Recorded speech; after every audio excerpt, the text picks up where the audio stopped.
Support for WBFO and What's Next comes from our members and from Health Foundation for Western and Central New York, where racial and socioeconomic health equity are prioritized. Learn more about building healthier neighborhoods at hfwcny.org.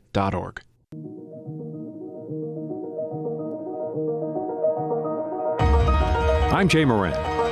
I'm Bridget Jaipal Valenza. I'm Thomas O'Neill White. We need to get together and let our voices be heard. This is What's Next, a dedicated hour to have important conversations about the issues facing the marginalized and underrepresented communities of Western New York and Southern Ontario. If we're going to have some real healing, we've got to have space to tell some uncomfortable truth. What's Next continues our mission to discuss race, equity, and the common concerns of Buffalo's East Side and beyond. In the suburban area, everywhere, we must work and teach our children. And good morning. Welcome to What's Next. Today we're going to continue our discussions regarding, Project 2025. We'll get into a little bit about what Project 2025 is if you're just kind of joining this conversation. It has been, of course, a big topic throughout the election season for sure, but yet in some ways not all that well known. With us to talk more about it, two members of the Clementine Gold Group. With us, Ekua Mends-Aidoo, who's the president and founder. Yes. Thanks for being with us, Ekua. Yeah. And also with us, Kim LaVare, the managing director. Hi. Good morning. Thanks for being with us. And of course, first of all, I'll just kind of just remind people or just kind of outline Project 2025, about a 900-page report that all talks about the transition of a conservative presidency in 2025 and outline some, I don't think it's wrong to say, extreme approaches to federal government. Just also to point out that the Trump-Vance administration or ticket has somewhat distanced themselves from this, but yet they most certainly have embraced certain policies inside Project 2025. Well, we want to get into, though, with the Clementine Gold Group because your mission, unique set of skills and experience in equity, inclusion, consensus building, and engagement practices. DEI would be another way of describing it. Yeah. And DEI is woven throughout Project 25, and at least to say, not exactly embracing DEI, right? Right. What? Tell me about what you've been hearing about it, what you've been seeing about Project 2025. Yeah, I think you're exactly right that this is an extreme set of measures that set to really attack it from a policy standpoint as it relates to DEI. In general, we know that DEI is under attack in this country. There's a lot of folks that are co-opting words and really making it mean something that's completely different than what it was intended to be.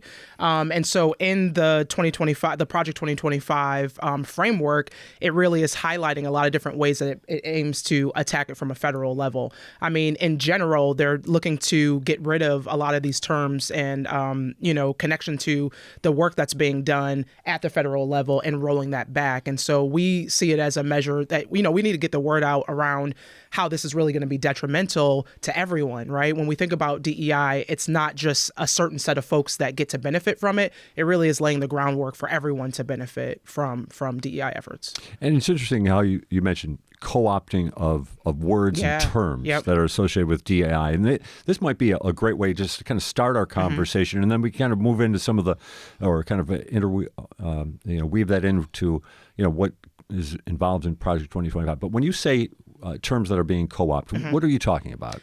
I mean, DEI in general, right? And so we're seeing different terms that are being used, like didn't earn it, right? That's one of the biggest things that we're hearing as it relates to DEI. Anything come to mind for you, Kim? I mean, I think that there are a lot of terms that are used for DEI at this point, right? Like whether you think someone is a DEI hire, if we have a DEI card that gives us some sort of benefit at this point. It's woke being sort of weaponized. Right. It's problematic. And I think, when you really break down DEI, from sort of this abstract high-level term into more tangible actions or sort of the stories around it, it's much easier to embrace. When you think about things like, is it everyone having, a safe place to live or, having access to a job that pays a fair wage or, your children having access to, equal play at recess. I think that people can get behind things like that. But when you sort of make it this abstract concept and you weaponize it, it seems as though, and you make it exclusionary, it seems as though there are folks that don't benefit. So, ultimately there is some bumping. Sure. Yeah. And you talk about your work also when it comes to DEI. The benefits of it, because like you said, I mean, you've both touched on a couple of the terms that are not really all that nicely stated, for sure. Right. But there's more to it than just making sure that, like you said, you want to make sure everybody's treated equitably. Basically, that's what it comes down to. But beyond that, though, there is a lot of education that's going on for a society, it seems to me, that there's been that there's parts of their education that have been shut off or just ignored for generations. Right. Right. I think one of the biggest things, as it relates to teaching folks about DEI is exactly, who benefits. And we look at it from everyone benefiting. The curb cut effect is something that we often teach in our sessions around DEI. And the curb cut comes from the American Disability Act, right? And so it's stated that we're putting these cuts in the curb so that folks that have disabilities can access the curb in a way that is beneficial to them. Right. But what they found was that by doing that curb cut, everyone then benefits. So if you're pushing a stroller, if you're, carrying a dolly, if you're, carrying luggage like I often do, to get on the sidewalk, everyone is now benefiting. And so we like to frame it from this, idea that it's not just benefiting a certain subset of people, it's really benefiting everyone. Right. And so what do you think, Kim? Right. And I think there are curb cuts that you can look at in a lot of different areas that I think people don't using really it as a metaphor. consider. Right. Exactly. Right. Because curb cut effect sort of becomes this umbrella term that means, something that you've done for a particular population that benefits everyone. I always say things like Netflix captions, who doesn't enjoy, being able to see the captions. They obviously are made for a particular group, but we all benefit from them. Having different ergonomic furniture, Target Drive Up is technically one of her faves. and I mean, you guys are considerably younger than I am, but I can remember when the ADA passed, and I can remember the onslaught of reaction against it before it even became law, that this is going to drive businesses out, it's going to do this, that, and the other thing. And here we are now, 30 years later, I think we're more than 30 years later, and it is something that is totally embraced in society. Yeah. So you would say, as someone who is DEI, your business is about DEI, that 20 years from now, if we could stay this course and making sure that there is diversity, equity, and inclusion, discussion going on in all facets of society, that we would be a better place. Absolutely, right? Without a doubt. And I think that's the biggest thing about all of this.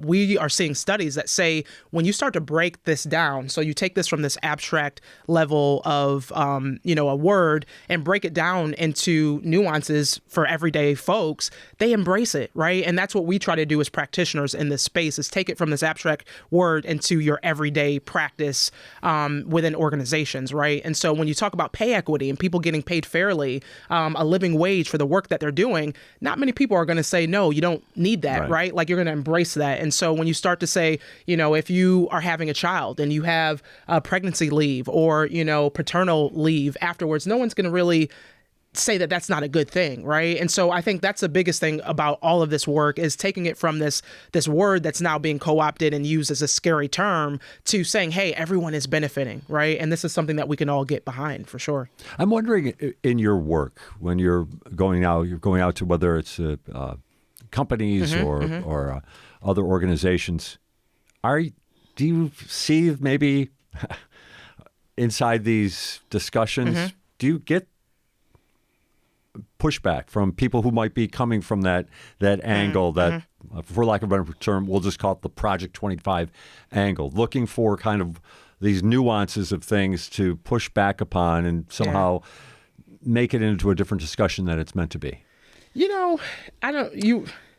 I see you have some ideas already. Well, I think it comes up sometimes. Okay. Yeah. I'm curious how it does, though, and what you sense for it, and maybe how you overcome it. But continue. I'm sorry for interrupting. I think some of it is, just sort of fear or not necessarily understanding what, we're trying to implement, or a little bit more around like fear of losing like their status quo within their organization. Yeah.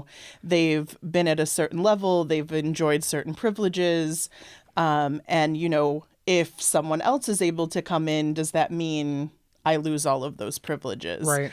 And we try to make a point that we're just expanding benefits for others. It's not about taking something away from someone else. Is that a common concern? I think so, right? Like there's Kim mentioning this fear. I think there's a lot of fear-based conversations that are had around this. And so what does that mean if others have the opportunity to now grow within an organization and really implement things and ideas that they might have? And so I would say in some of the trainings, there's folks that are quiet and you can tell, right? Like there's something that's going on there and you're not quite sure. They're not really participating in the conversation. And I think the reactions that we hear is like, some folks might not know where they fit in this conversation. And so if you're talking about DEI and it's been this term that's been used to say, oh, these certain people, whether it's sexual orientation, gender, race, are supposed to be benefiting from the conversation, then me as this straight white man might not have a place in this. And we are,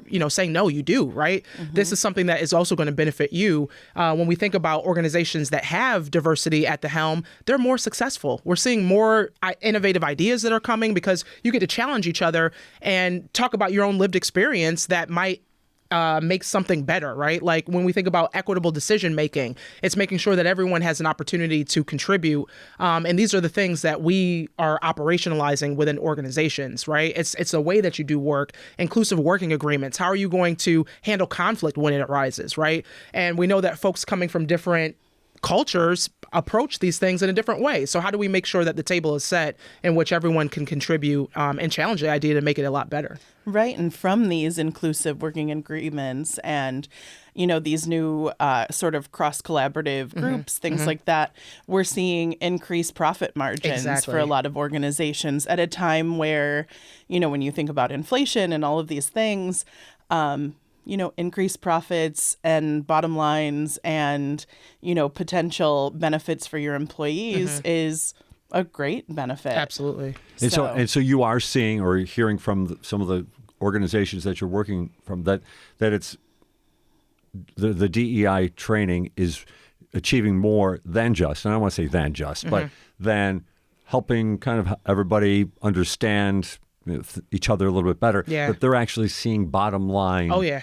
Success. Yeah, absolutely. For those that really embrace it, for sure. Right. And so I think one example that I can think of, there's an organization we were working with, and they were looking at diversifying their workforce because it was predominantly white, and they were trying to get into certain areas within the community that they weren't reflecting. And so that was one of the things that we work with them on is, the whole process around hiring. What did that look like? We found that there were a lot of discrepancies in terms of their approach to interviews. We found that there were discrepancies in their approach to hiring in general. And so different folks were being asked different questions that wasn't necessarily outlined in the same way. And so one of the things that we worked with them on was actually establishing this rubric where they're answering questions ahead of time, right? And you're putting this in a format that then made the process much more equitable. And we found that organization where they were, what was the percentage? So, once we implemented this, we sort of ran our pilot through, and we increased their diverse candidates by 300%. Yeah. And they were able to tap into new markets, which meant, new business, new contacts, new partnerships. So ultimately, all of that works out well. Absolutely. Wow, it's a fascinating element to this for sure. We're talking this morning with Ekua, Mends-Aidoo, and also Kim LaVare from the Clementine Gold Group. We brought you in to talk about Project 2025. I'm interested. I'll let you take this where you want. We talk about the benefits of DEI, and now we're seeing kind of this backlash, a backlash that now with the Project 25 has almost gone to a whole new level. It's I mean, just to glance through it, well written, well documented piece of report.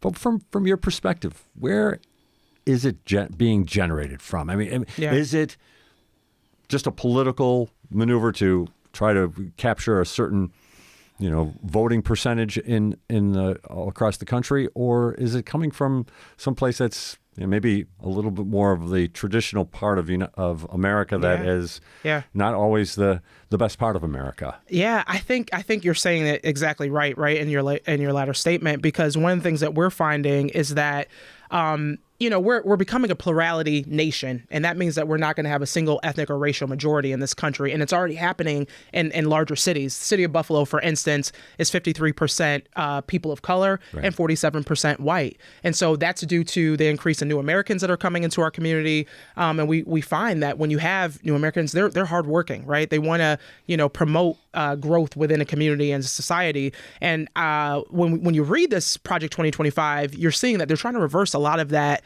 That's already happening, right? It's going to continue to happen. Maybe this will delay some of that growth and opportunity, but I think that a lot of what Project 2025 is saying is relating to, reversing some of the work that has been done around DEI efforts. And so relating to gender, sexuality, and race, and it aims to end most of the federal government's efforts to achieve equity and mostly collect data that could be used to track outcomes across both public and private sectors. And so when you do that, you lose the ability to even track that progress in general, right? And I know Kim and I talk about that often, the SOGI data and how important that is for progress. Right, but in terms of like who this is sort of targeted to, I think it's targeted towards people who think they're left behind in sort of the DEI movement. I think there's such a focus on sort of, leveling the playing field that some folks who have previously benefited feel as though there's not a place for them. But I think that, for DEI to really work, everyone has to be a part of it. Like we all have to work together to, sort of move the needle on all of those goals. It's interesting to talk about people who have benefited from it, but there's also fairly significant, it seems to me, backers of what, in essence, Project 2025 might appeal to, of people who really aren't benefiting from the current playing field, even though they might be white, rural, whatever. What do you make of that? I'm wondering. Again, I'm throwing out some different things here, but I think we have a good conversation kind of going on here about two different sides of this that really need to find a way to move forward. Yeah, I think when you hear that, right, like those folks that you're mentioning, and they might be white, but when I think about it from a socioeconomic standpoint, they're not necessarily benefiting from the current state of affairs either, and so they probably have a lot more in common with the folks that this Project 2025 is aiming to. I don't want to say like get rid of, but silence. Really, silence, right? And so I think that's one of the biggest things that this country is seeing is when you get folks who can connect on that level, it makes it that much more of a powerful movement. And that's something that would not benefit those who are already at the top, right? And that's the overarching conversation, I think, that connects those two groups together. Yeah, I think, the focus on villainizing DEI has really focused on trying to other groups. And that sort of siloing and that fear-based rhetoric is really pushing, I think, all of these responses, right? Because I think that we do have more in common with each other than there are differences. Right. And it is another part of it also. I mean, there's so much to get into here, but in essence, demonizing the people who identify in a non-binary gender. That is another thing that, again, talking about silence, that when you read it in a certain context, that almost feels like you said, an almost erasure of people who have identified in a certain way. Yeah, to me that feels like some of the most dangerous language because I know, we have friends who identify, along the spectrum for gender expression and identity, and just thinking about how hard they've worked to, be recognized, to get benefits, to, just be able to live. It just sort of feels as though Project 2025 is trying to decide who is looked at as human and who is not. Yeah.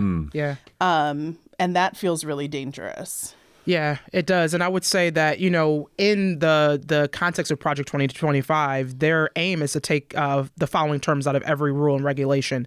And so we talk about SOGI data in the healthcare space where we both come from previously.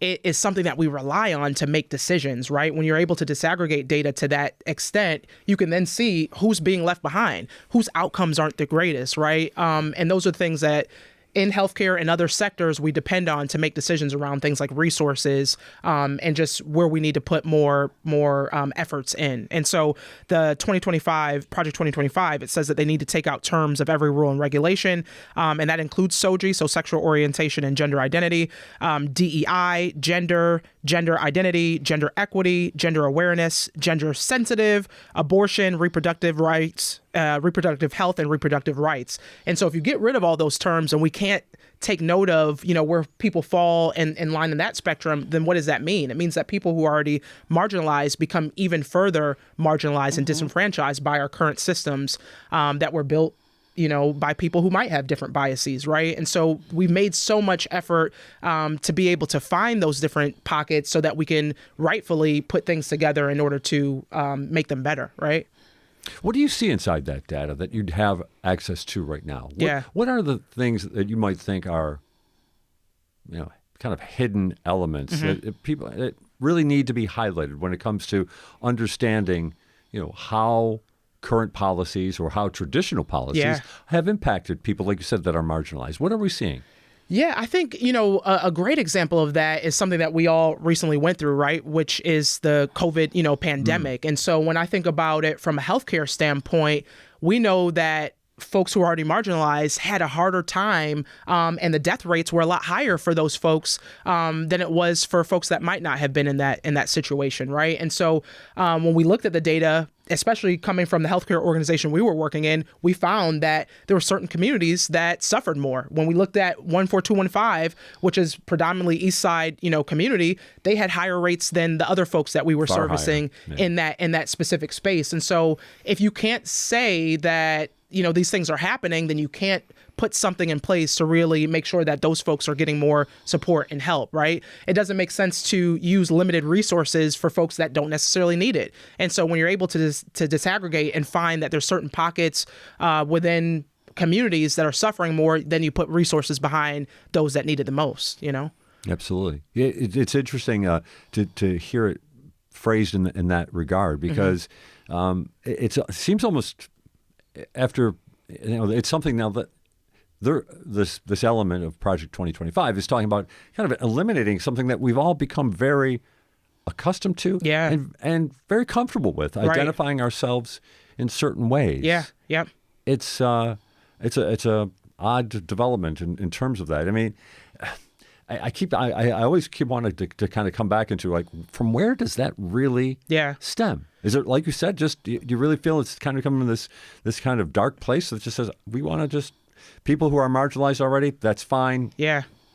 Let's keep it going. I think, one of our values as a company is from the margin to the center. Okay. And that's because there's many voices and people that don't get the rightful attention that they need to thrive and have a prosperous life, right? I think when we have this notion of what the American dream is that everyone has access to, affordable healthcare. They have access to a house, right, that they can live in. You can thrive in these conditions, right? You're making enough money. You have education. You have access to all these things, because when we look at it, we can tell that if based on your zip code, we can tell your life expectancy. And why is that? Right? Healthcare is only 20% of someone's overall health. All the others come from social and environmental positions that we all face. So if I can say, because I live in this zip code, my life won't get to thrive as someone else who lives in a different zip code, that's a real issue there, right? But when you start to take away some of that, then what does that mean? That those folks that are in the margins, they don't have the same, space to really thrive in life. And so I don't know where, this originates from, but we know that people create systems and they design systems. Bias is baked into everything that we do because we all have bias, right? And so when you start to diminish the opportunities for that to be at the forefront, that means that those folks who are already struggling will continue to struggle. And who's benefiting from that? I think that's the question that, you can answer and deduce from who's designing it, right? Yeah. Interesting part, some of the reporting about Project 2025, but basically, a core of it is that DEI is being characterized as a violation of anti-discrimination laws. What do you make of that? I mean, when you talk about discrimination in this country, and to suggest that finding ways to be more equitable is discriminatory. Well, I can think of a prime example, and this is something that we've been following in the DEI space. And I don't know if you've heard of the Fearless Fund, but it's a fund that was created by two Black women in the Atlanta area, and they were really trying to put opportunities together for businesses that were created by, folks of color. And so they had this grant program where they were giving $20,000 to, I think it was Black female founders, because we know that venture capital, they get less than 1% of venture capital in the country. And so they were creating this fund to really, basically like be that bootstrap arm, friends and family arm of funds that go out to those businesses. And Edward Blum, who was a conservative activist who went after affirmative action at the education level, was now trying to attack it at this level.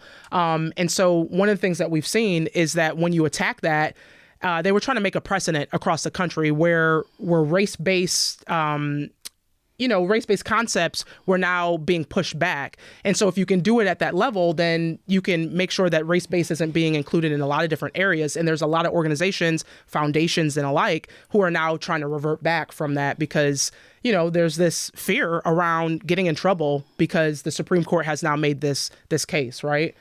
I think there's a lot of things that we have to take into consideration as it relates to race, but you have folks who are now trying to turn this into something else, right? They're using the Civil Rights Act to say that now you're discriminating against other folks, when in reality it was put in place because there's such a disparate, outcome already that's happening in the country based on our systems. Right, and it's also based on history. But I think, the more that we fight against having any sort of history taught in schools, and Project 2025 specifically says that there will be no further discussions about any of that, and there's sort of that quote like, you're doomed to repeat history if you don't learn about it. And I think that this is one of those examples, like going after this, not thinking about how we got here in the first place, and also the real landscape, the real opportunities, the real deficit of like network gap and, things like that. And the network gap is the same thing, right? We can tell someone's success based on their zip codes. We often talk about your success being those folks that are around you, like the, 5 or 6 most people that you're around.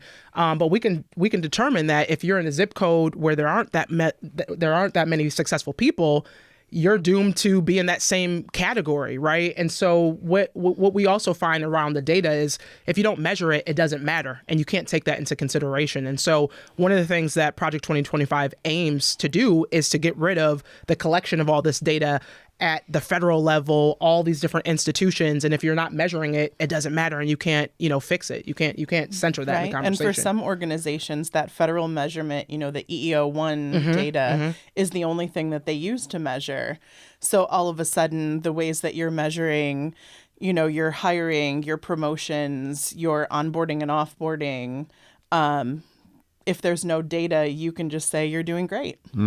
And it talks about that, right? It says at the CDC level, Project 2025 wants to reverse them from even collecting that data.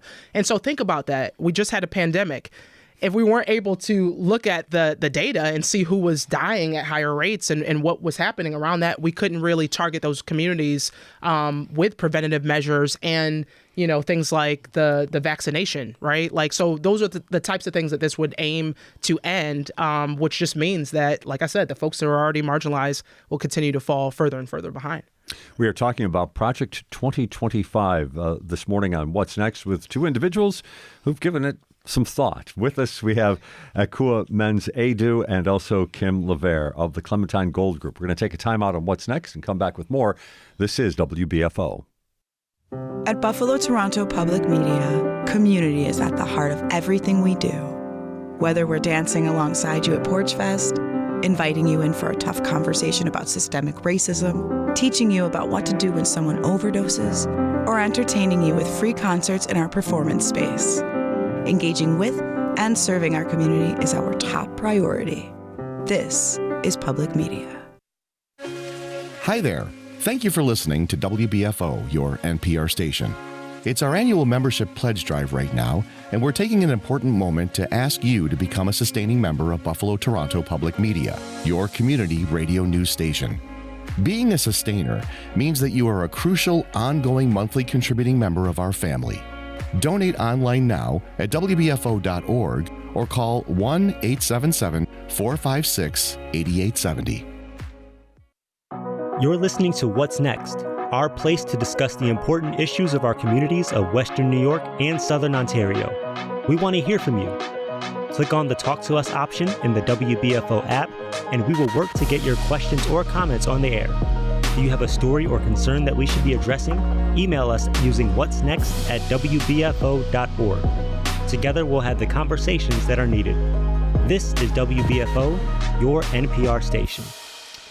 And welcome back to What's Next. We're talking with Ekua Mends-Aidoo and also Kim LaVare. Kim is the managing director of Clementine Gold Group, and Ekua is the founder and also the president of it as well. Their focus is on DEI, and we are focusing on Project 2025. We've touched on some different elements of this as well.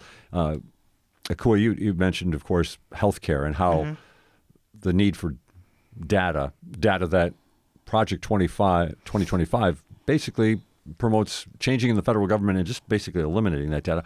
What about from an education standpoint? I know, I think Project 2025 wants to eliminate the Department of Education just to start, but also what can be taught. And this is a debate that's been going on now for some time about what can be taught in schools, and some states have made their own way. What do you see when it comes to that type of subject? Yeah, I think the other notion under Project 2025 is to also dismantle Title IX. And so Title IX was a federal civil rights law in the U.S., and it was enacted a part of the Education Amendment in 1972. And it really prohibited discrimination based on sex in any educational program or activity receiving federal financial assistance. And so the aims around Project 2025 is also to roll that back as well.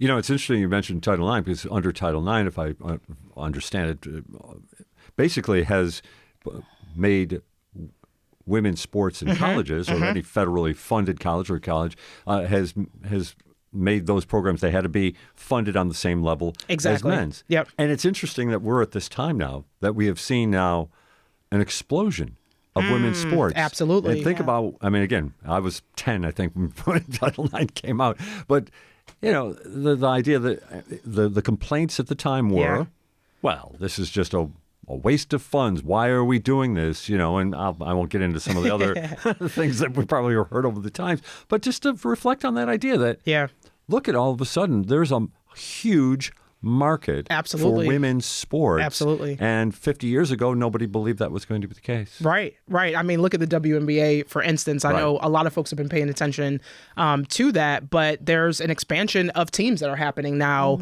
across the country and Canada as well. And so there are folks who are obviously interested. It's been an exciting time to watch. You're seeing star players, these rookie players that are coming in and elevating the level of the game as well, which has been really cool. But, I'm a former athlete at University at Buffalo. And so I remember you have a football team that is made up of all men, and they're getting a lot of money and funds and scholarships. Title IX was something that definitely deepened the opportunity around sports for women. And we saw other opportunities, right? We're getting different grants and different scholarships now because of that ruling and what that looked like over time. And so, one of the things is in Title IX is around like sexual discrimination, right? And so it aimed to eliminate gender-based discrimination, ensuring that no one is denied participation or benefiting from educational programs. And so to roll that back means that we're rolling all the progress that happened with that back as well. And so I think there's a lot of things that we have to consider as it relates to that. And it also shows, I would like to thank, kind of getting back to part of this conversation we had at the start, that it shows you the possibility, we shouldn't probably give it a label, but of a progressive initiative from 50 years ago that has benefited everybody in society and has really changed the look of society. Right. And it seems, again, not to overcharacterize, but Project 2025 kind of seems to me it looks to kind of roll back some of that progress and maybe stunt progress that has been made. Yeah. Another area under Title IX that, Project 2025 would eliminate is the sexual harassment and violence component of that. And so it addresses sexual harassment and violence within educational institutions as well. And so schools had to respond now to prevent incidents of sexual misconduct, creating safer environments for students as well. And so when I think about athletics even, right? Think about the U.S. gymnasts that just went through this really large case around some of the, misconduct that was happening there. This wouldn't be addressed, right? Based on what Project 2025 aims to do. Yeah. Let's talk about your company a little bit and how, what now maybe you're seeing. I'll try to generalize and allow you to pare it down for me. DEI, there was a push that came in the last couple of years for companies were embracing it. Now we're hearing that companies aren't so much. Are you seeing that yourselves? You're seeing that? I think so. I mean, I would say there's a balance of what we're seeing that's happening. There's some folks who are getting even stronger in this work, right? And so our organization, we're an equity-centered strategy and planning firm. And so equity is baked into the work in terms of how we approach our work. One of the things that we've seen is that there's some folks that through the fear of things that are happening at the Supreme Court level with the education case are now backing away. They're trying to change terms. So instead of using race-oriented data or sexual orientation and things like that, they're looking at it from more of a socioeconomic standpoint to really call out the same groups that they meant to go after in the first place who are being left behind. And so there's some folks who are saying, you know what, we're just going to maybe rename it and call it something different with the same aims that it was meant to do. And there's other folks who are saying, you know what, we're going to back away altogether and maybe, put this in back into human resources responsibility, right? And so I think there's a balance of what we're seeing, but there's a lot of folks who are saying, no, we intended to do this work and we're going to continue to do it. No, that's encouraging to see that. Yeah. I don't know, Kim, if you have any other thoughts on that. No, I think I agree. I think we've sort of seen both of those, right? So some folks change it to belonging or culture, they sort of go that route, like it's a corporate culture thing, or they're doubling down knowing that they may face some scrutiny down the line. Right. Just for you who are joining us right now, we are talking about Project 2025. It's an over 900-page document from the Heritage Foundation. It has been associated and linked to a certain extent with the Trump Vance ticket, though we can't have to mention that they have in some ways distanced themselves from it, but to keep in mind that 31 of the 38 authors of Project 2025 were advisors in the Trump administration. So that's a key part of this as well. Do you find that surprising to see the Trump ticket try to maybe distance itself from? I mean, from it? I don't think so, because it's become this political talking point, right? And so there's a lot of folks who are saying, oh my gosh, you need to read Project 2025 and what it stands for.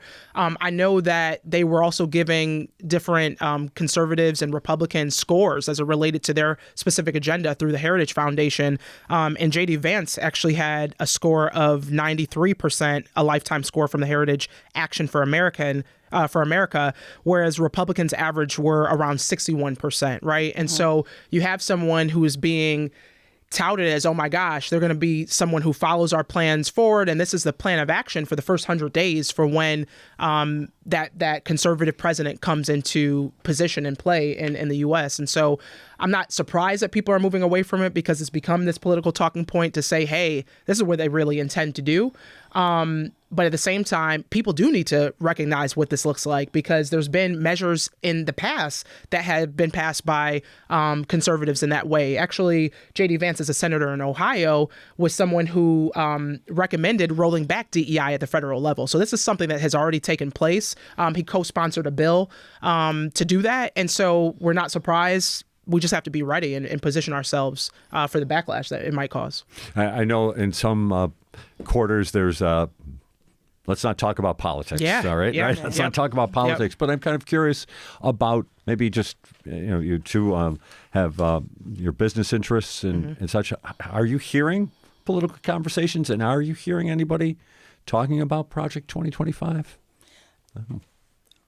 I think given that this is an election year, it's really hard to mute it, right? Have any conversations. But it's pretty intense when it does emerge, right? I would say most of our clients at this point have had some sort of political conversation with us, sort of feeling things out or sort of asking more questions about different areas. And we just try to provide the information.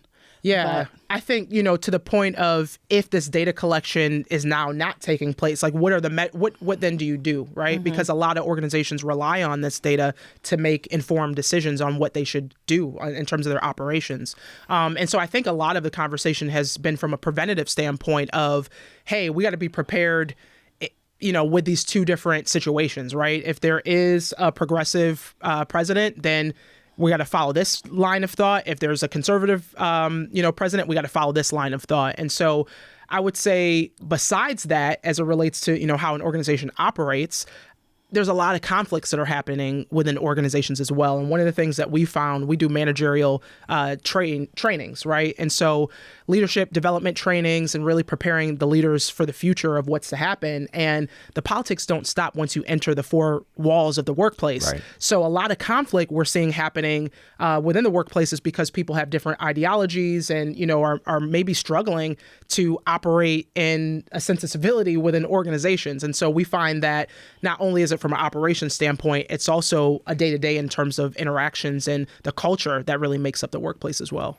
I really appreciate your ability to kind of take us inside those conversations. It's really interesting. I'm also wondering, though, is there a concern that something like Project 2025 might be working to normalize a certain attitude in this country? I'm wondering if you sense that. I mean, as we think about it, like even the fact that we have to talk about it because it's something that does align with the points of view of one of the major party tickets. But I'm just wondering if there's a thought about that as well, because obviously, you guys have a lot of deep thoughts when it comes to this issue. I think the other piece that we have to recognize is that folks do have these thoughts, right? And so when we do this DEI work, we're providing information and frameworks for folks to really be able to work sensibly together, right? Because like we said before, when organizations are more diverse, they're able to have larger profit margins because people are challenging each other with the best ideas. And so the reality is there's not a monolith in terms of how people think within organizations. And so you have to recognize that there are some folks who strongly will align themselves with something that's coming out of the Project 2025 playbook. What we recognize as practitioners is that the ability to have discussions has diminished dramatically in this country because of the polarization of what's happening across the country. There's folks that exist on every side of the coin, right? And we have to make sure that we're producing a workplace and atmosphere where people can work across differences. I think that's one of the major things. Yeah, I think, again, you can't say that you believe in belonging and you exclude an entire group just because you don't like what they think. Exactly. It's the same no matter how you look at it. Exactly. We've been talking a lot about not only conflict resolution, but the idea that, someone can have an opinion, but, ultimately, for an organization, tying things to your values and how you operate is the best way to go. Knowing that the individual employees can feel a lot of different ways about whatever may be going on at any time. I think right now, with 24-hour news, social media, all of those things, we're all getting a lot of information a lot of the time. Right. Maybe in a way that we shouldn't. But, people come in, there's a lot of things that they're dealing with, a lot of feelings, a lot of thoughts about things, and people clash. Yeah.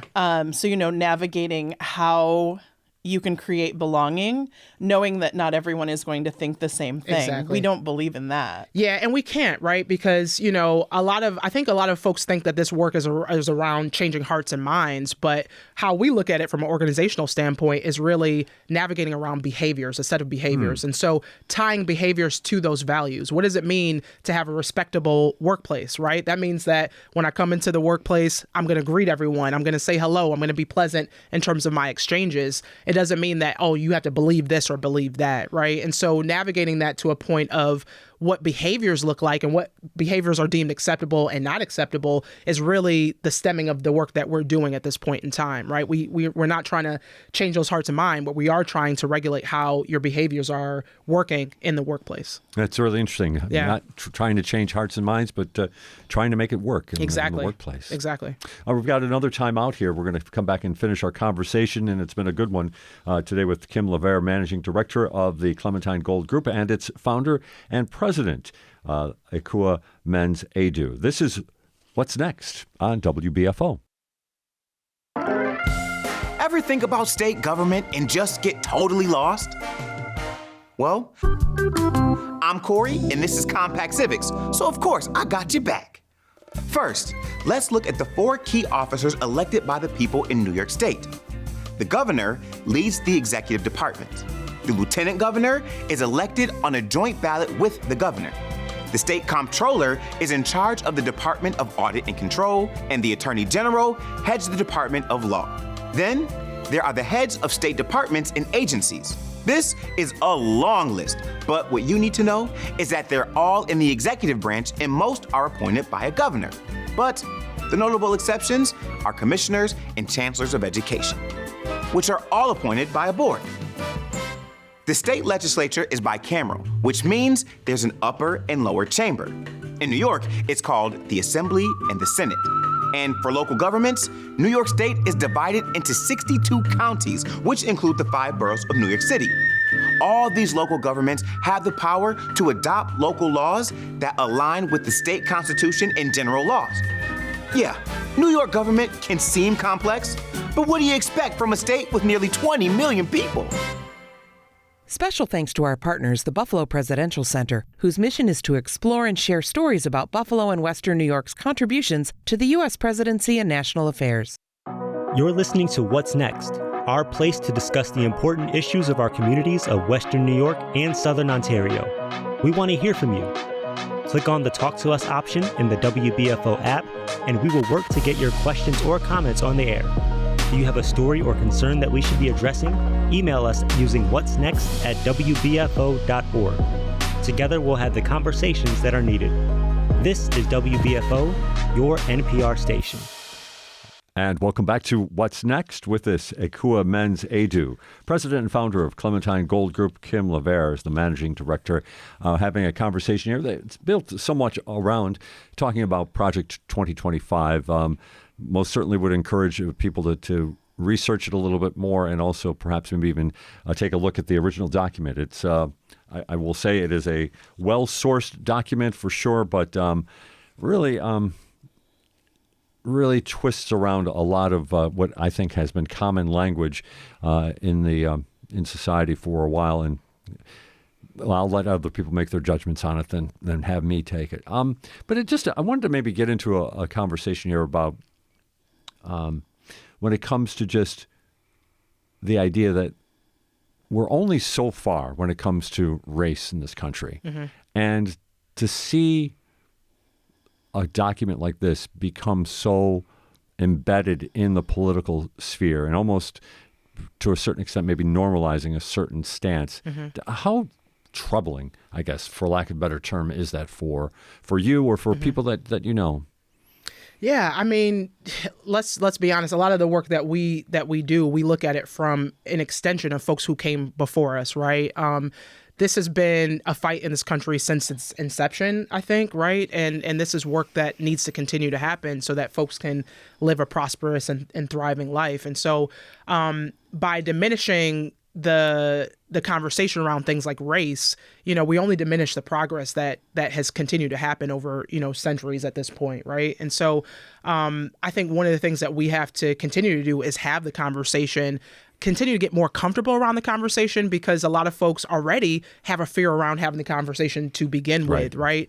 And so setting that tone in place where it becomes just another thing that we're talking about is some of the work that we do on an everyday basis, but it's also something that's being targeted by the fear around things like this. Right. And I think, bringing Project 2025 back into it, just thinking that, they're going after any sort of classroom discussions around race, gender, systemic oppression. But I think that the more that we attack those types of conversations and that type of information, it just makes for uncomfortable adults to ever have that conversation. I think there is some reconciliation that we need to have around our history and sort of how we came up and how we sort of move forward as a country. And we can't do that if we never talk about what transpired before us. Exactly. And I mean, I'm Ghanaian, right? And one of the terms that we use is Sankofa, which means to, look back in order to move forward, right? And so you can't go forward if you don't look back.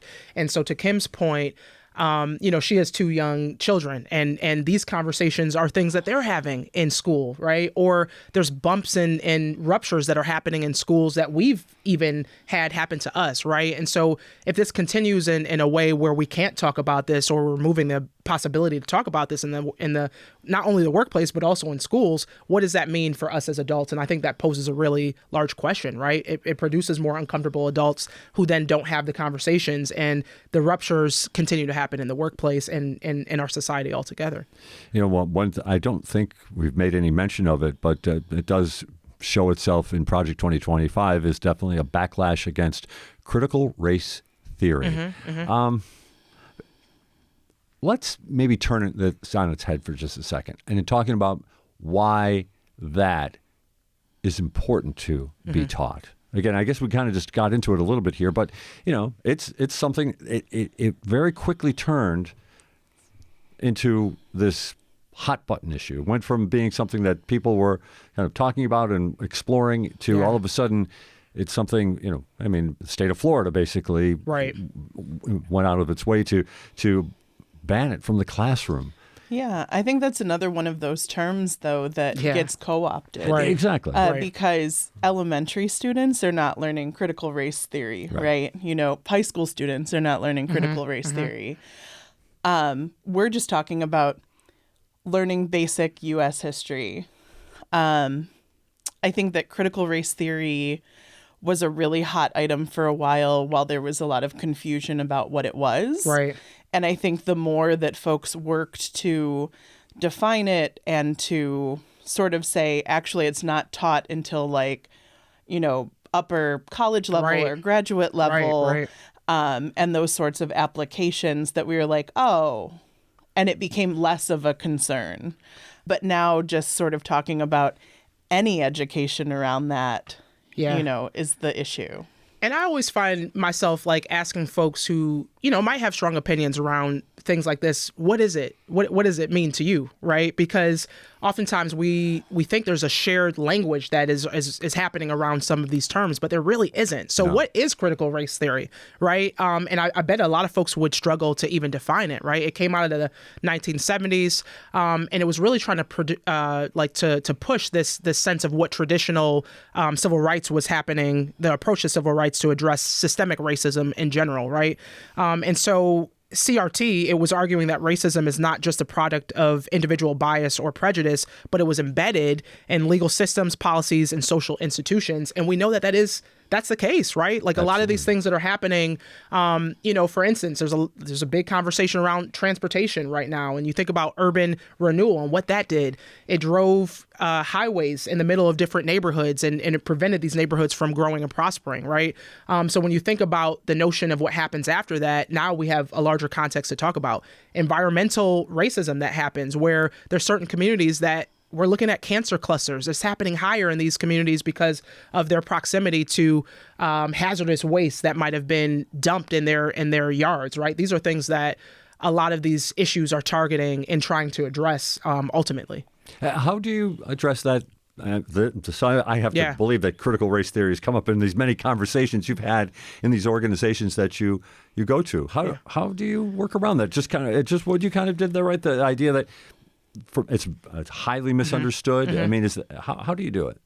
I would say it doesn't come up as often as you would think at this point, but really just addressing like what it really is and sort of understanding the difference between, regular U.S. history and sort of those applications around systemic concerns and systems change. Because I think that most adults can say that some part of the system, the larger, the system in quotes, is broken or doesn't work the way that they think that it should. So there is some buy-in there. For sure. Yeah. And I think, like I said, a lot of it we just see from folks not necessarily participating in the conversation. And so you can see the faces, right, where people are kind of sitting back in their chairs or, and it's not like we're coming to this work and saying, oh my gosh, this type of person is bad and this type of person is good. It's really, let's have a conversation around history. Let's have a conversation around that history is now influencing how we work in the workplace now, right? What is acceptable? What's not acceptable? Who gets to really say that this is the way that things should be done and who doesn't, right? Whose opinions are included in conversations and whose aren't. And so I think a lot of this goes from this notion of what history has done and what it's produced to, hey, this is where we need to go and where we need to move as a society altogether. Just interesting that you said you bring up history. Take a look at history. Are there some key points that you'd like to point out about history when that conversation does emerge? I think it really depends on the industry, right? Okay. And so we look at it from that standpoint. When we're working with healthcare organizations and they're trying to get into more marginalized communities, why can't you get folks to, participate or actively, engage in their own healthcare? And it's because there's things that have happened in society that might still limit people's their trust in the system altogether. When you can point at things like Henrietta Lacks, when you can point at things like the Tuskegee experiment, people have these thoughts at the top of their mind, and it prevents them from wanting to trust in a system that has failed them in the past, right? And so it's important for us to know this so that we can approach it from a culturally humble point of view and a culturally a relevant point of view, right? Because there's some folks in society who have been disenfranchised and targeted in ways that history you wouldn't know unless you knew about it, right? Or it's not something that's being taught. So we have to go back to understand why things are the way they are in order to address them now. We've, I think, done a fairly good job of trying to keep this conversation from being too political. Sure. Right? I mean, it's hard to do because of its ramifications of Project 2025 and with which it's associated. But how about maybe a call to action of sorts here as we wind up our conversation about this is embedded in the campaign, the election campaign that's coming up in November. How about a call to action for what you would like to see from people moving forward? I'm not necessarily telling you who to vote for, but just how to approach it. What do you think? What do you say? I think, as with anything, do your own research. and really just get out and vote. I think the biggest thing is that we think that our votes don't matter. So we just don't do it, right? Or we vote for, we have a write-in. You know, we have heard from some folks like, I'm going to write in my friend's name. Right. And I think, you know, the more that we can take that seriously and recognize that our votes do have power, that's the most important thing. You know, I'm going to have that as the final word because we're out of time. I'm sorry about that, but thank you, Kim LaVare, for that. And Ekua, Mends-Aidoo, thanks for being with us on What's Next. Thanks for having us. Thank you. This has been What's Next on WBFO.